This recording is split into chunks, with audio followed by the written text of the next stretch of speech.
Calorosas saudações e hoje temos o homem que já fez tudo nesta vida. Já foi Primeiro-Ministro, já foi Presidente da Câmara Municipal de Lisboa, já foi candidato a várias câmaras municipais.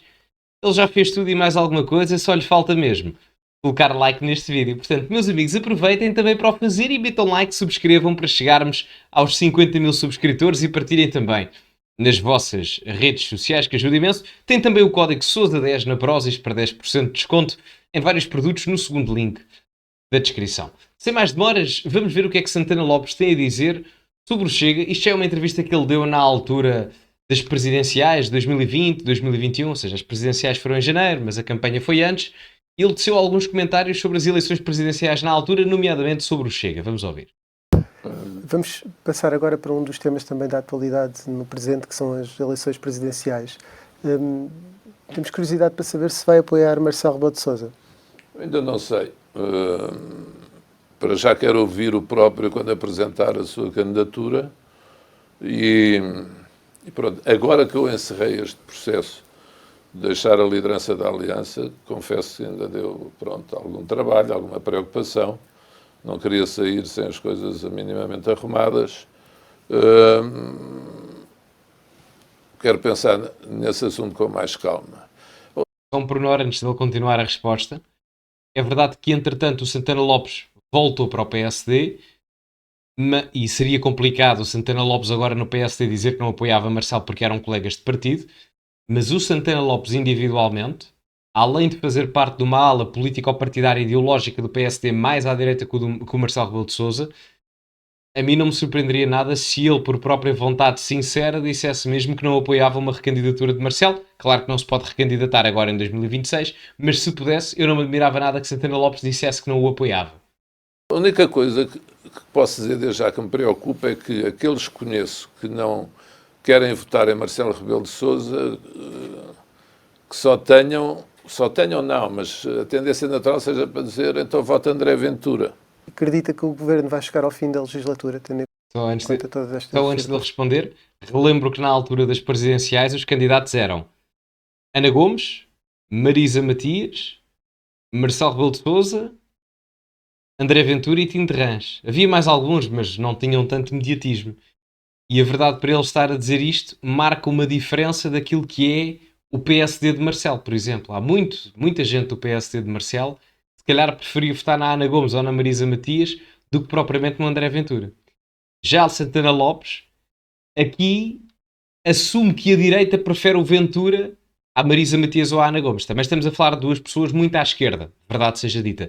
Mas ao mesmo tempo é giro ver isto, porque ele não tem problemas de assumir. Não sei se ele está a falar por questão própria, acredito que tente não o fazer porque dizer que se vota no Ventura é um pouco polémico, mas diria que ele assume que a direita prefere fazer isso. Tanto que preferiu que teve... Ventura na altura teve 12%, não é? A Ana Gomes teve 13%, ele teve 12%. Há pouco falava de que cheirava a fim de ciclo, até citando Marcos Mendes. Concorda com essa análise? É natural que seja difícil que esta legislatura vá até final, porque também é uma legislatura, obviamente, excepcional. Com a pandemia, isto é muito mais duro, terá muito mais consequências do que as pessoas pensam. E mais do que ninguém, o Primeiro-Ministro deve senti-lo. Eu disse no Congresso da Aliança este fim de semana, o problema de quem já exerceu determinadas funções, como vocês em relação aos jornais onde já estiveram horas de comunicação, sabem o que é que se passa lá, imaginam o que é que se passará. Só um pormenor, reparem que o Santana Lopes diz que estávamos em período de fim de ciclo, numa altura em que António Costa governava, na sua segunda legislatura, estávamos ainda em 2020, 2021, ou seja, tinha ganho as eleições em 2019, e depois disto, quando se pensava que estavam em fim de ciclo, António Costa ganha uma maioria absoluta em 2022, que ele próprio não queria ganhar. Tanto que se viu agora que foi para a presidência do Conselho Europeu. Não é? Portanto, é giro ver isto, é giro ver estes acontecimentos no passado, como se conseguem depois, ou na altura, como é que já se conseguiam prever algumas coisas. Quem já esteve como Primeiro-Ministro tem uma tendência para pensar, para se pôr no lugar do próximo. E, portanto... Vê também o seu fim, aqui o paralelismo quando estava em fim de ciclo. Epá, eu não cheguei a estar em princípio, eu mal entrei, já estava em fim de ciclo. Epá, mas é que é verdade, ele esteve lá 100 dias, o Santana Lopes. Mas eu gosto do Santana Lopes, sabem? Eu gosto genuinamente, não só ideológico ou politicamente, gosto dele, gosto da visão política que ele tem.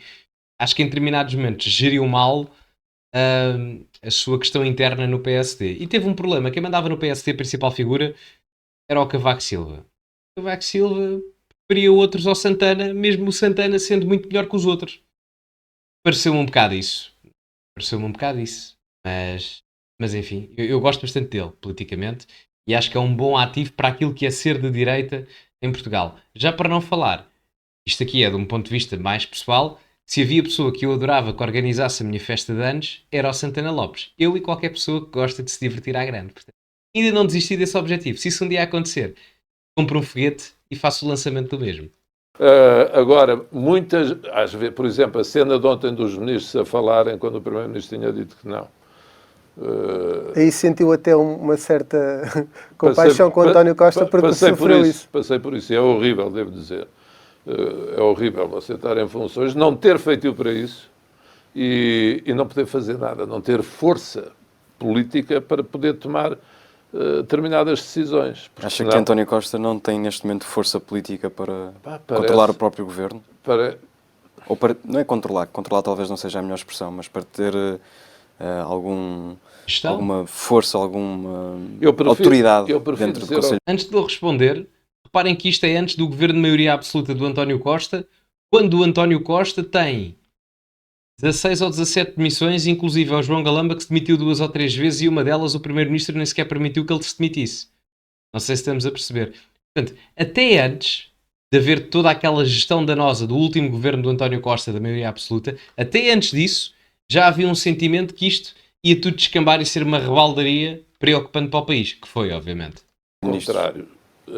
Espero que os ministros deste governo, e diria o mesmo se fosse outro partido, tenham a devida noção dos limites, que não fragilize naquilo que dizem e fazem a posição do Primeiro-Ministro. Porque um Primeiro-Ministro, por muita força que tenha, a força do Primeiro-Ministro tem limites.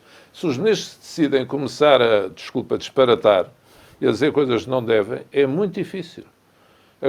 E de facto, António Costa não tem maioria absoluta.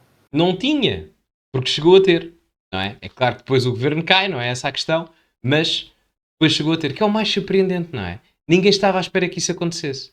Nem o próprio, talvez o António Costa estivesse, porque ele não é parvo nessas circunstâncias, e até há sondagens internas que são feitas pelos partidos que nós nunca vimos cá para fora.